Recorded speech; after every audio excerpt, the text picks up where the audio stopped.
कार्तिक शुक्ल पक्ष की प्रबोधिनी एकादशी की विधि एवं महात्म्य भगवान श्री कृष्ण ने कहा, हे युधिष्ठिर, अब मैं तुम्हें कार्तिक शुक्ल पक्ष की प्रबोधिनी एकादशी का महात्म्य सुनाता हूँ।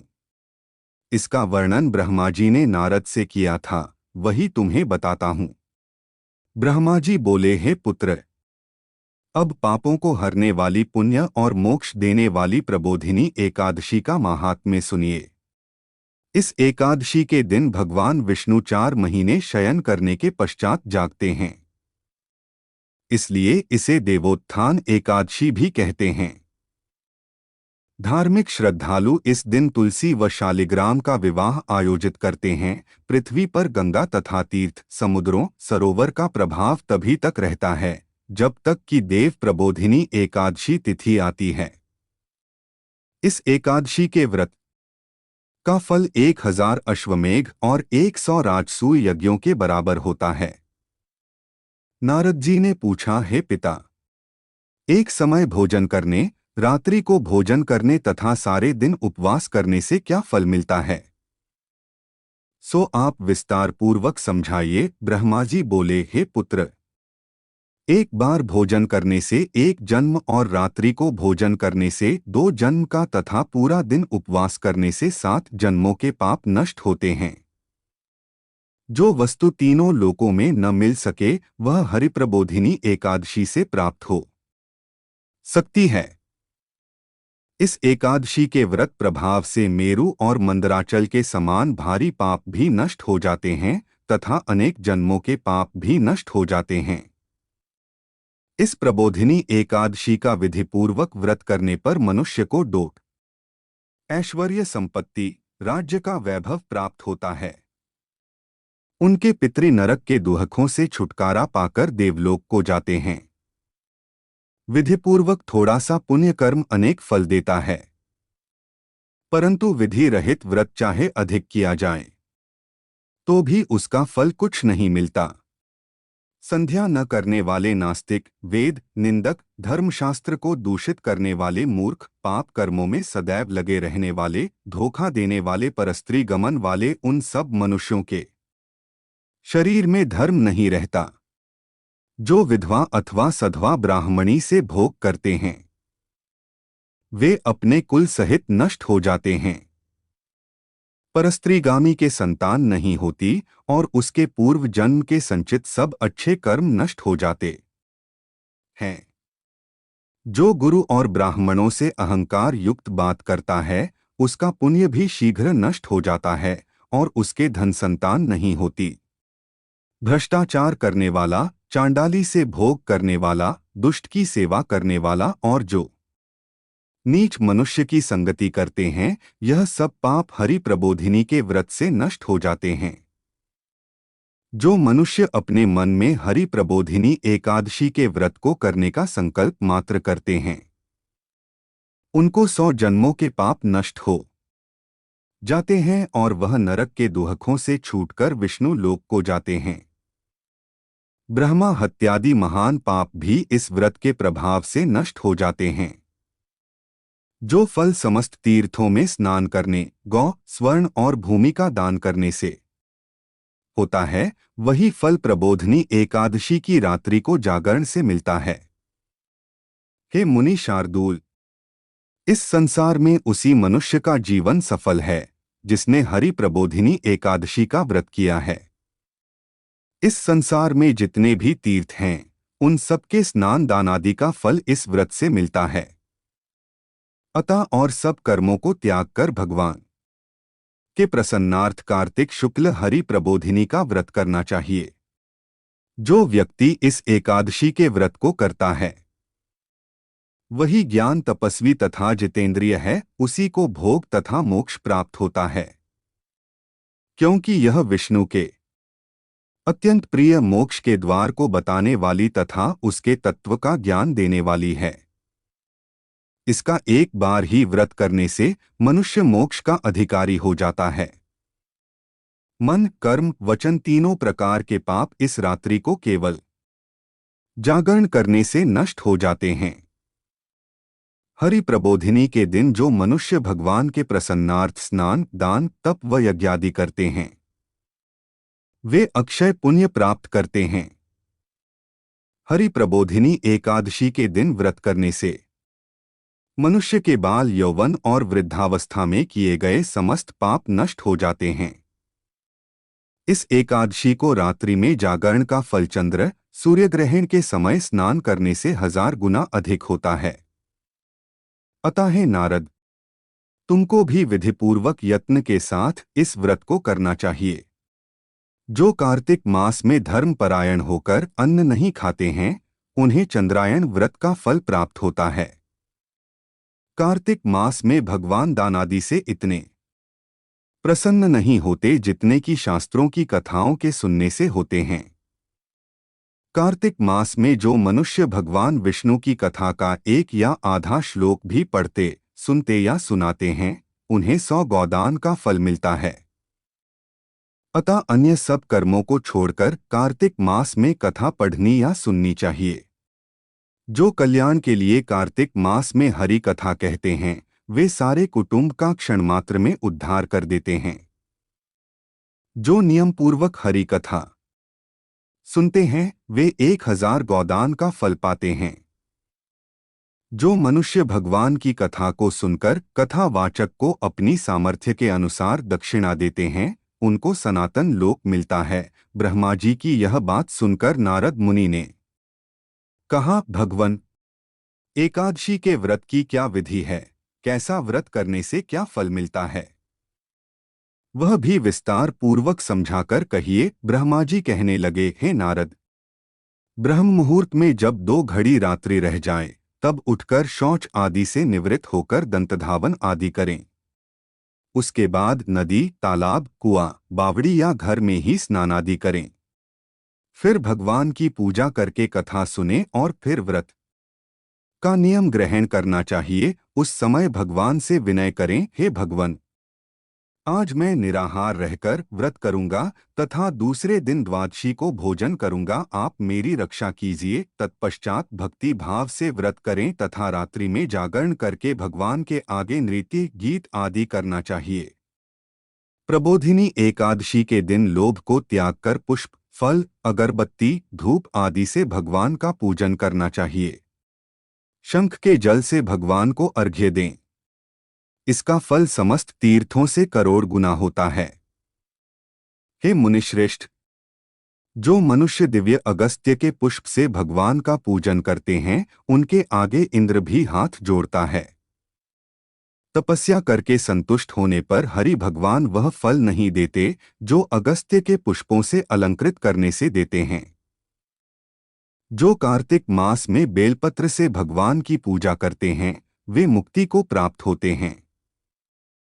हे वत्स, कार्तिक मास में जो तुलसी और मंजरी से भगवान का पूजन करते हैं, उनके पिछले अनेक जन्मों के पाप नष्ट हो जाते हैं।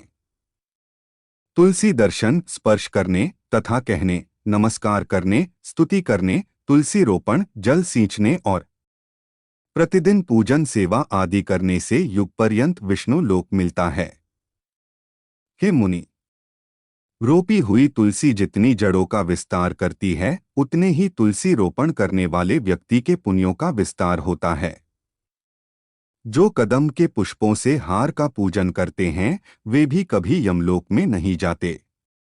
जो गुलाब के पुष्पों से भगवान का पूजन करते हैं, उन्हें अनंत सुख मिलता है। जो वकुल और अशोक के फूल भगवान का पूजन करते हैं, उन्हें सूर्य चंद्रमा के रहने तक किसी प्रकार का दुख नहीं होता। जो मनुष्य सफेद या लाल कनेर के फूलों से भगवान का पूजन करते हैं, उन पर भगवान अत्यंत प्रसन्न रहते हैं। जो दूब के अंकुरों से भगवान की पूजा करते हैं, वे 100 गुना पुण्य पाते हैं। जो शमी के पत्र से भगवान की पूजा करते हैं, उनको यमराज से छुटकारा मिल जाता है।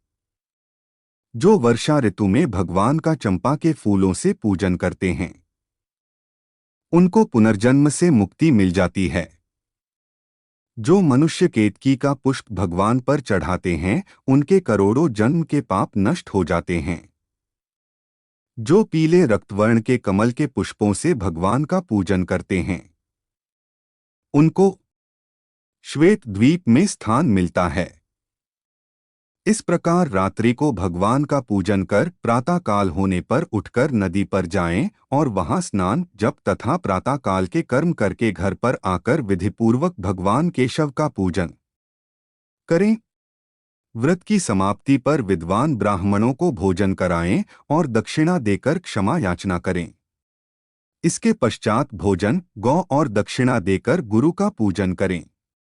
ब्राह्मणों को दक्षिणा देवें और जो चीज व्रत के आरंभ में छोड़ने का निश्चय किया था वह ब्राह्मणों को दें।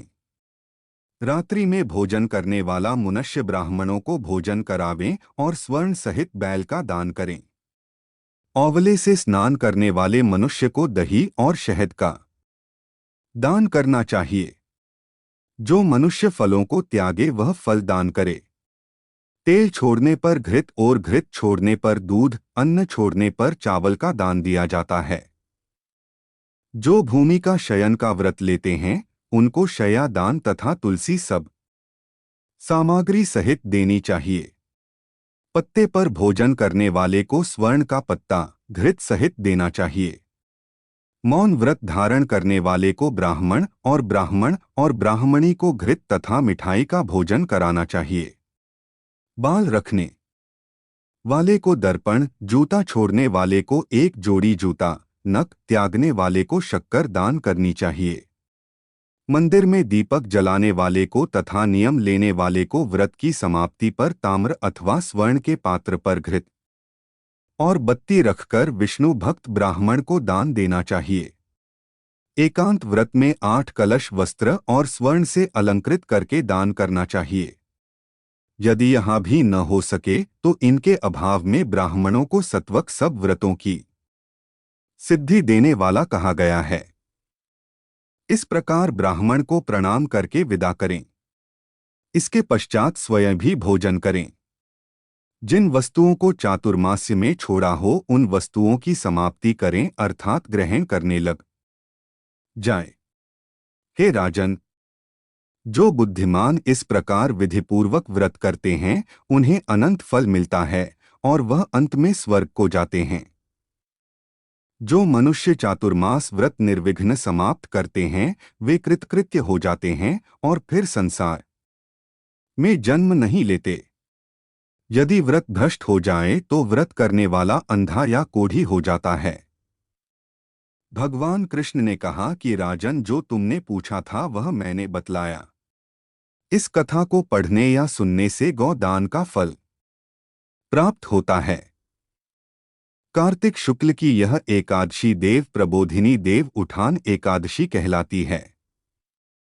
आषाढ़ शुक्ल से कार्तिक शुक्ल तक योगेश्वर भगवान विष्णु क्षीर सागर में 4 मास शेष शया पर शयन करते हैं। यद्यपि भगवान क्षण भर भी सोते नहीं हैं, किंतु उपासकों द्वारा यथादेह तथा देवे के शास्त्रीय विधान के अनुसार ऐसा मान लिया गया है। कार्तिक शुक्ल की एकादशी को देव उठान एकादशी से जब देव उग जाते हैं तो विवाहादि समस्त कार्य प्रारंभ हो जाते हैं। इस दिन श्री हरि को जगाने के लिए अनेक प्रकार के धार्मिक आयोजन होते हैं। देवस्थानों और देवालयों को विविध प्रकार से सजाया जाता है। देव मूर्तियों का अति उत्तम श्रृंगार होता है। एक प्रकार से इसे देवदिवाली ही कहना चाहिए। समस्त धार्मिक जन इस दिन अपने घरों को भी वंदनवार, पुष्प, केला स्तंभ आदि से सजाते हैं। समस्त घर स्वच्छ करने के पश्चात आंगन में खड़िया मिट्टी तथा गेरू से रंगोली काटते हैं। मध्य में गेरू से पोतकर देवों के लिए स्थान बनाते हैं। यहाँ पर देवों की पूजा गन्ना, सिंघाड़ा, शकरकंद, अन्य शाकपात, बेर आदि से करते हैं। घृत का दीपक जलाते हैं। पहले इस स्थान को सुंदर रंगी हुई डलिया को ढके रखते हैं और देव जगाने के लिए समस्त घर के स्त्री पुरुष और बच्चे एकत्रित होकर उठो देवो बैठो देवो आदि गाते हैं। थाली, झामा, घड़ियाल, शंख आदि बजाते हैं और आरती गाते हैं। फलाहार से देवताओं का भोग लागकर स्वयं अपने व्रत का पारण करते हैं। इस प्रबोधिनी एकादशी के दिन तुलसी सालिग्राम के विवाह का आयोजन भी होता है। पद्म पुराण में इसका उल्लेख है।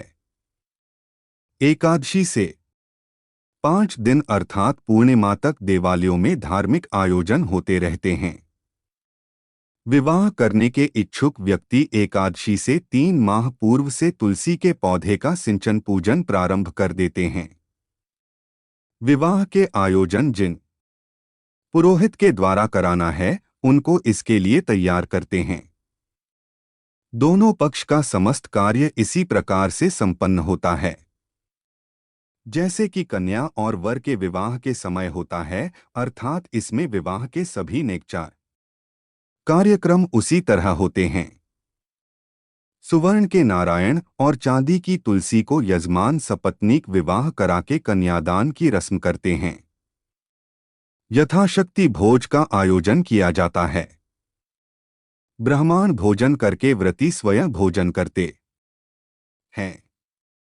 प्रायः जिनके कन्या नहीं हैं, शास्त्र उनको अपनी कन्या की भांति तुलसी का विवाह संपन्न करने का आदेश देते हैं। आप लोगों से विनम्र निवेदन है कि इस वीडियो को ज्यादा से ज्यादा लोगों को शेयर करें और सब्सक्राइब करें। भगवान नारायण आप सभी की हर मनोकामना पूरी करें। जय श्री नारायण की।